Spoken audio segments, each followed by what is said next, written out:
Millions of people know Melissa Gilbert as Laura Ingalls, the sweet, freckle-faced girl Michael Landon nicknamed Half Pint on Little House on the Prairie. For nearly a decade, she was one of the most recognizable children in America. But the real story behind that image is far more complicated than the show ever let on.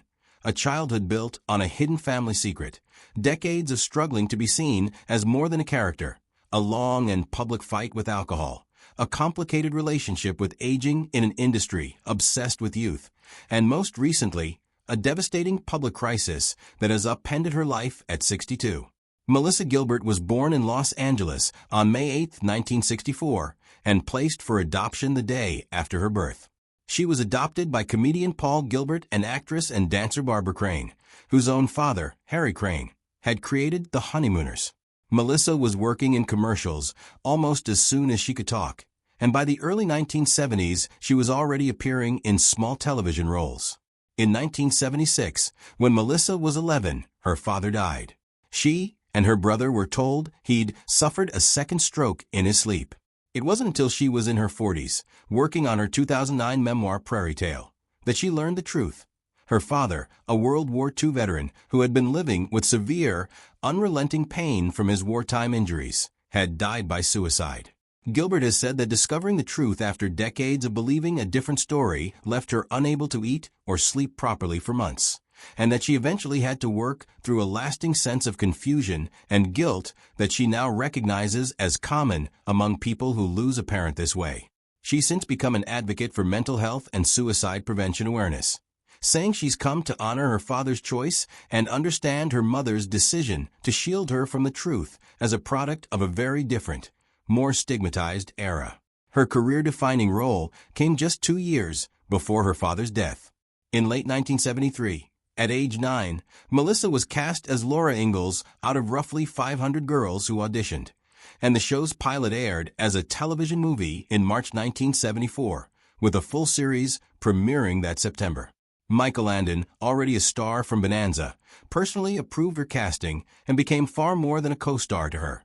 He served as a genuine mentor and father figure throughout the show's run, which continued through 1983. For 9 years, Gilbert worked heavy filming schedules while receiving only the legally required minimum hours of schooling for a child performer, growing up almost entirely inside the character of Laura in the public's eyes.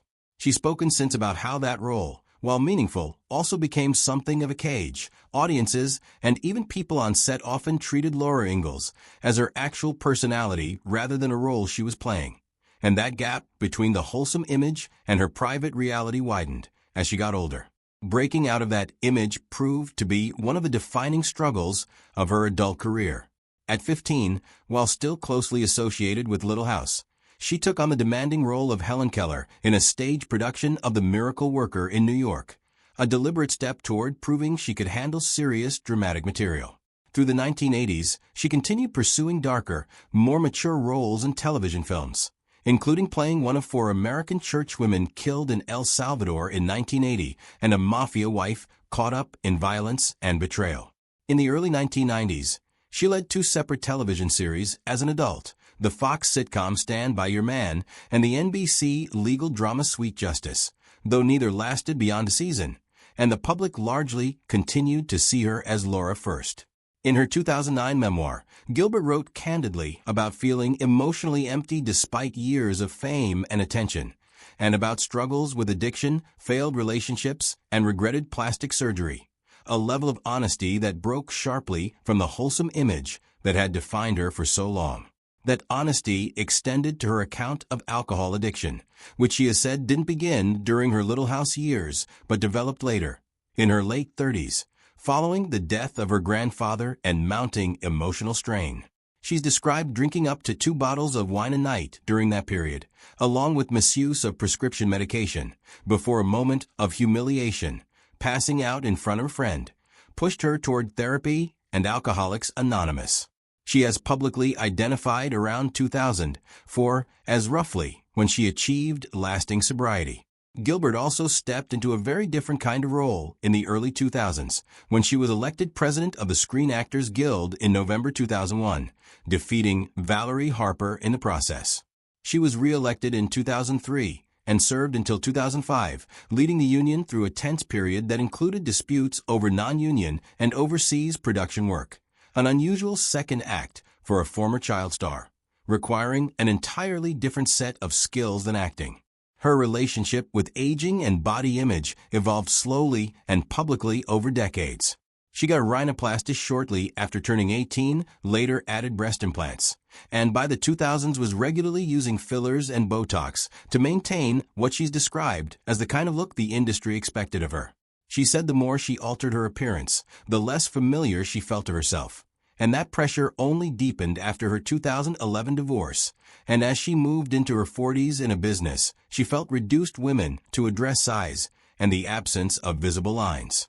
A real turning point came around 2013 when she left Los Angeles, later saying she felt she had to leave the city in order to actually let herself age.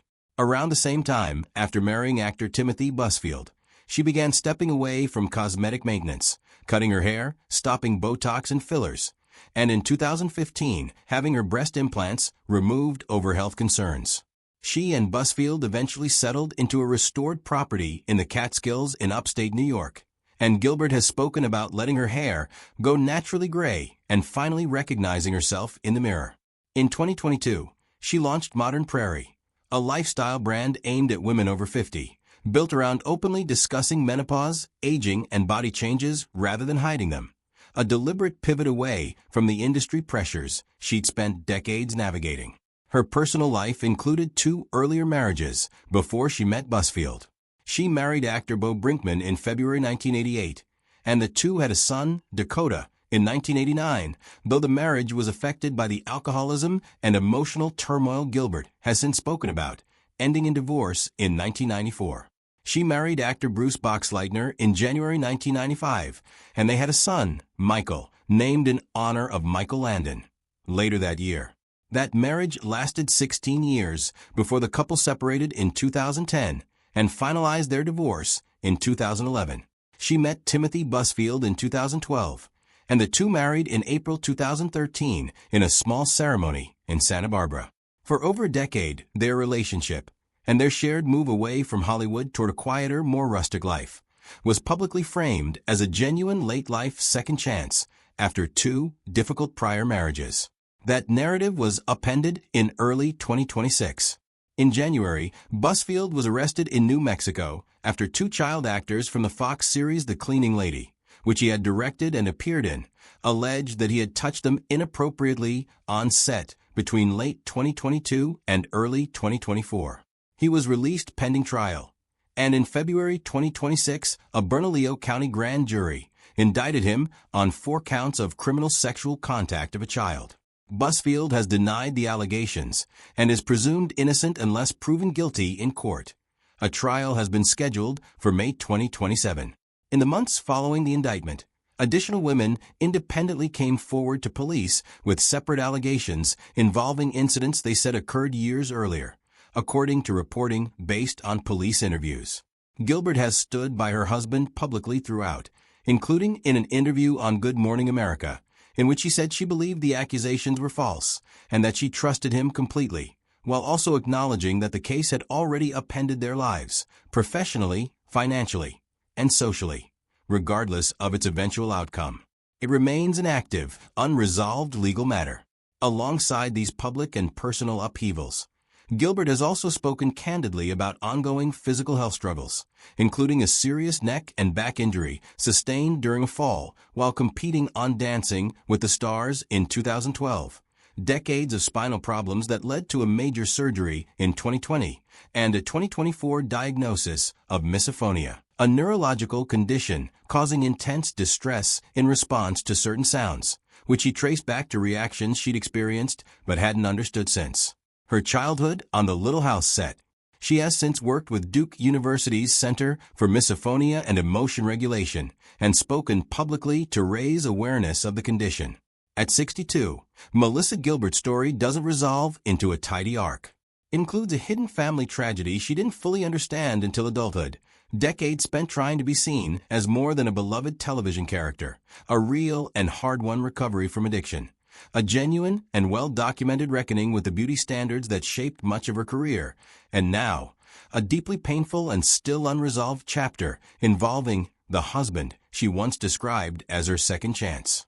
Whatever comes next in that legal case, it's already reshaped how the public understands the quieter, more complicated life behind the image of the girl in braids from Walnut Grove.